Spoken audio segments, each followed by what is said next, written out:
Hello and welcome to How to Change with Business Change. I'm Sophie and I'm here today talking to Dane. Dane's an apprentice business analyst who works with the Business Transformation Office and he's based in our Newcastle headquarters. He's been at Sage 8 months now and he's already made a massive impact. He's a total foodie, has an absolute love for burgers, so he's your man to go to for recommendations. Hi Dane, thanks so much for coming to the show. Thank you for having me. How are you? I'm good. How are you? I'm good, yeah. I'm ready to do the Business Change podcast. Oh, well, I bet it's the most exciting time of your life. You say that sarcastically, but I think we're going to have a good time. It's going to be great. Before we get into your memorable changes, do you think you cope well with change?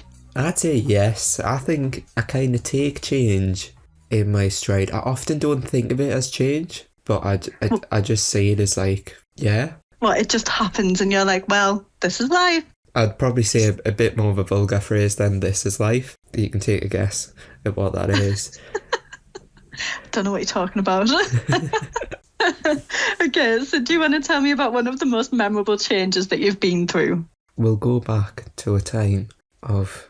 Oh, this sounds dramatic. It does sound dramatic. It's not that dramatic, really. Back to a time way back when? Way back when, in March 2020. All that time ago. And I worked at a apprenticeship training provider in Washington, and the pandemic had just kicked off. I'd all just started working from home, things like that. And then on Monday morning, the 30th of March, I remember it quite vividly actually, I got an email. I'm going to read the email out actually because I've still got it. Oh my God. I know, this sounds dramatic, but I'm just going to read it out, and it says, "Good morning. I would like to make you aware that your manager has been selected for furlough. Please do not contact her for work purposes going forward. As always, we are here to support, and if you have any queries, don't hesitate to contact us. Thanks." Oh, I don't even know how to react to that. What? Exactly. It's just out of nowhere, out of the blue, totally unexpected. Yeah, totally unexpected. So what happened? How you turn up to work, your manager's not there. Then what? Well, we're working at home, so it's already quite isolating as it is. Just communicating through Teams, email, that sort of thing. But then to find out that your main contact on the job is not there, it was a big change.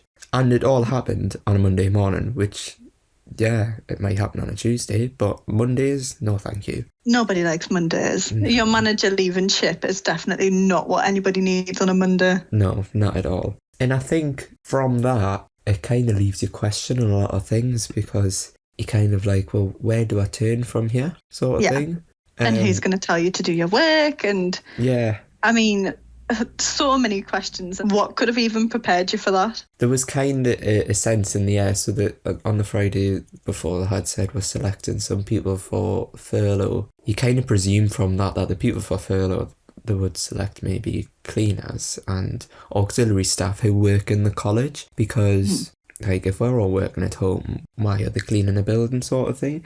And I think it was a kind of bit of a shock that the head of digital was selected for furlough. Yeah, I mean, sometimes you think it's going to be that like last one in, first one out kind of thing. Because, I mean, that's what happened in my experience. But for it to be like actual upper management and then nobody to replace that person to then run her team. I mean, what happened to your team overall? Were you all left there, or was it like, did everybody else go on furlough?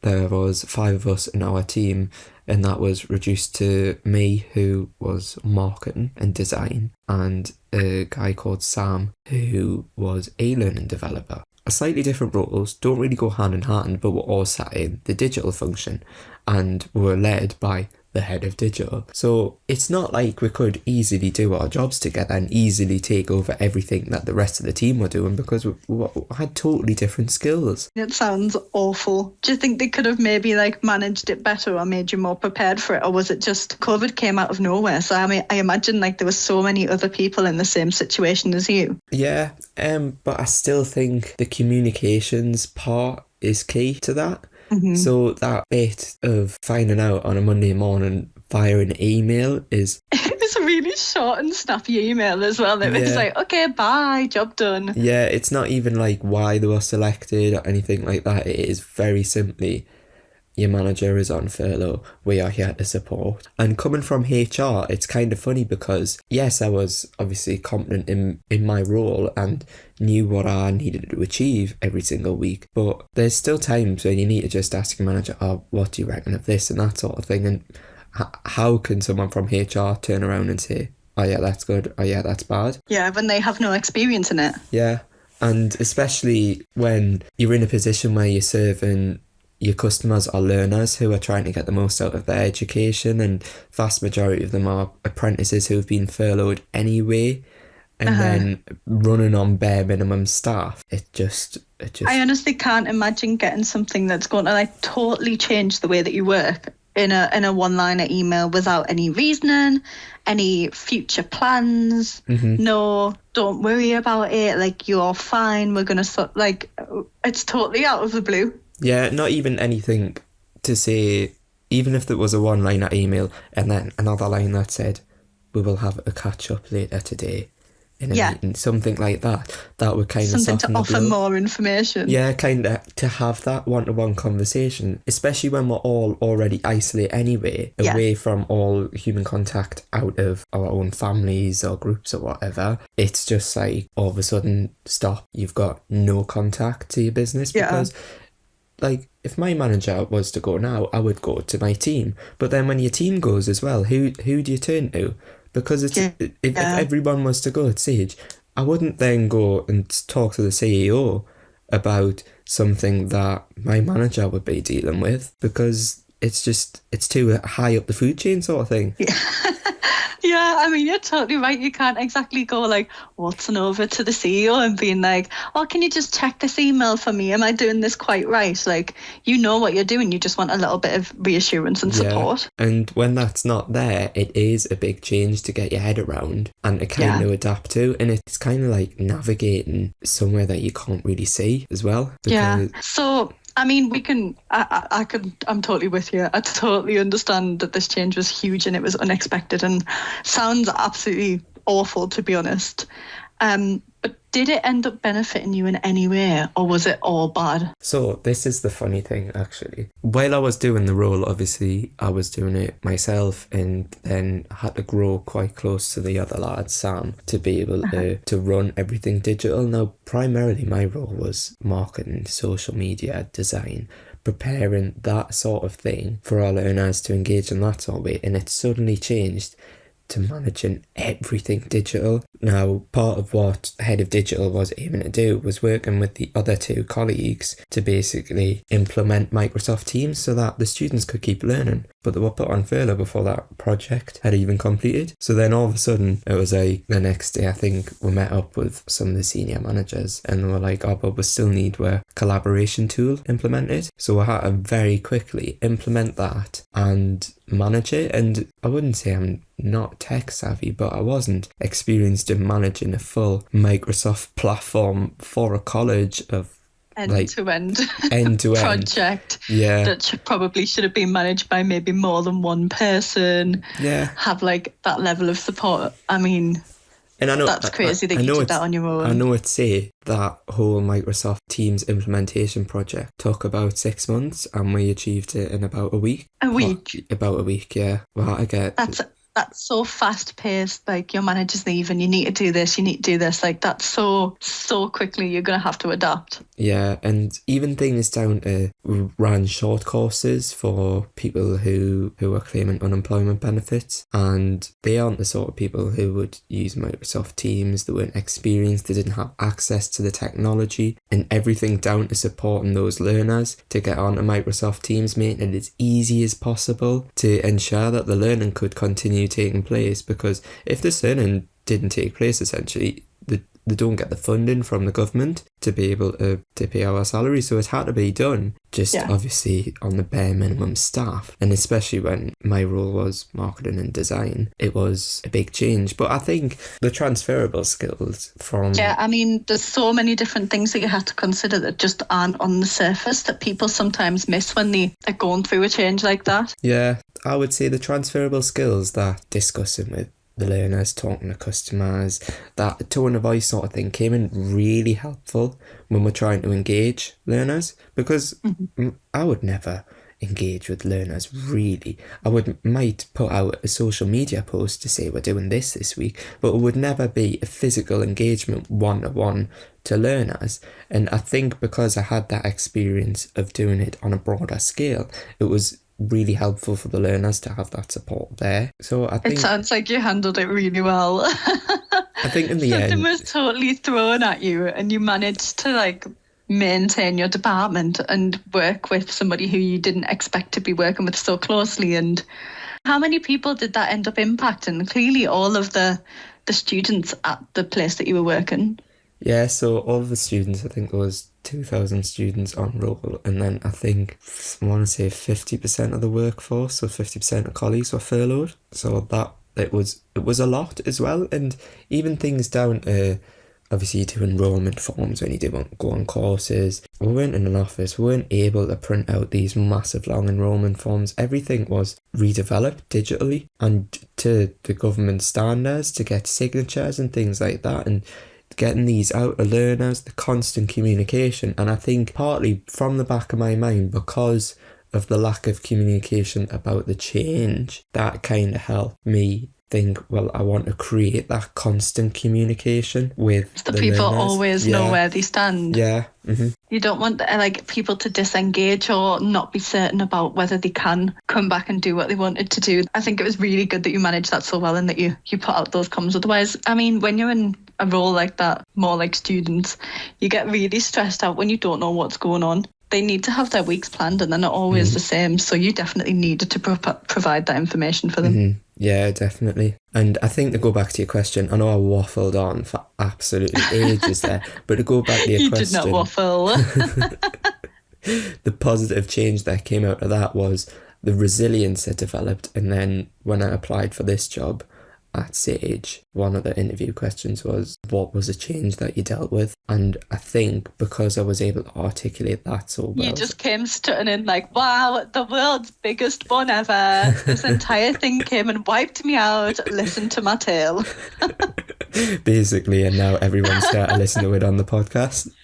Yeah, but Sage is so lucky to have you here as well, because I mean, I've seen a lot of the work that you've done and it's amazing. So it's great that you had that story to draw on and that you experienced that, because I mean, if we didn't have you now, what would we do? Well, you wouldn't have a podcast, that's a start. Okay, so I think you had another change that we were maybe going to discuss. Do you want to talk us through that one? If we're going back to last year, pandemic changed a lot.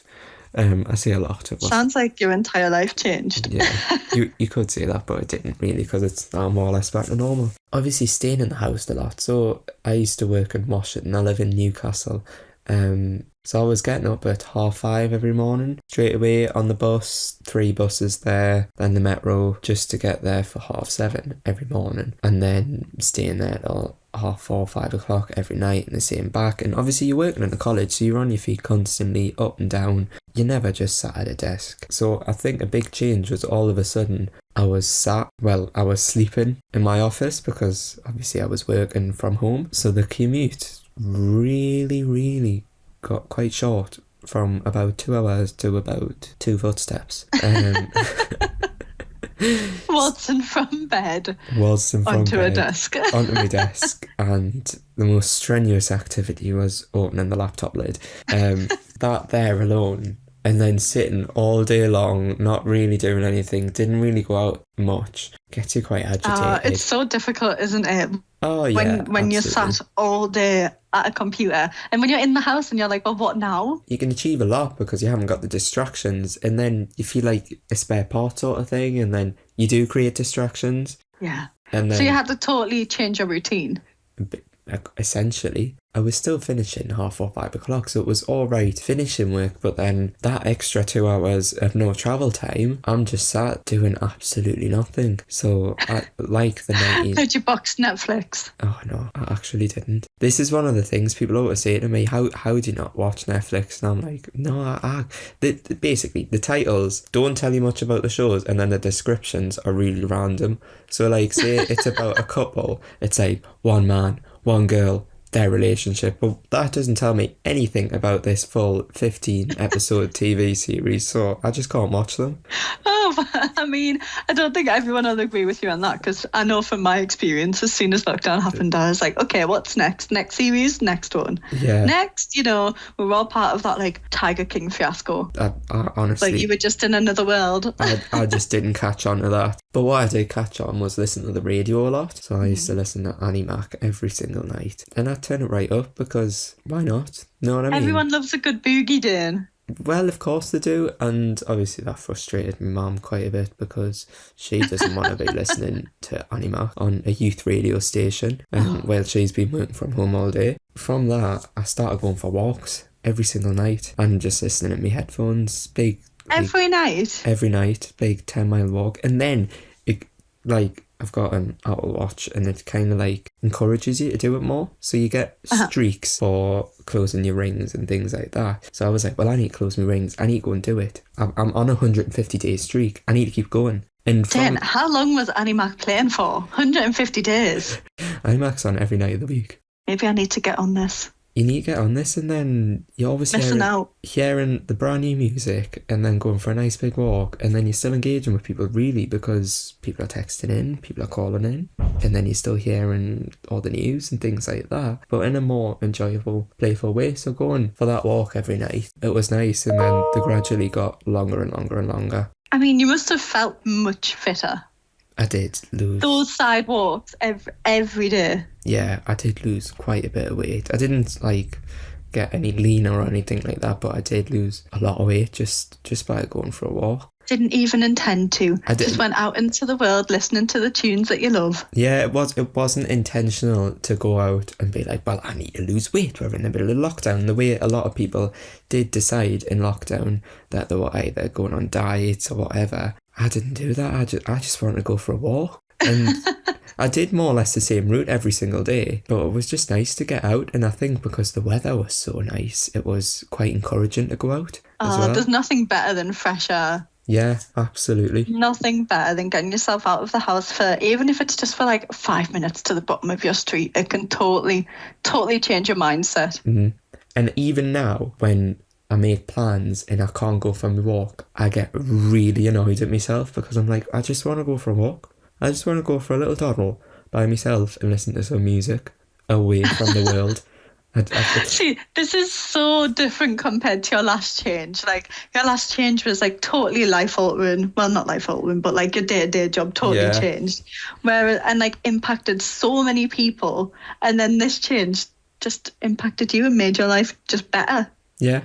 And it was kind of, is it a blessing in disguise?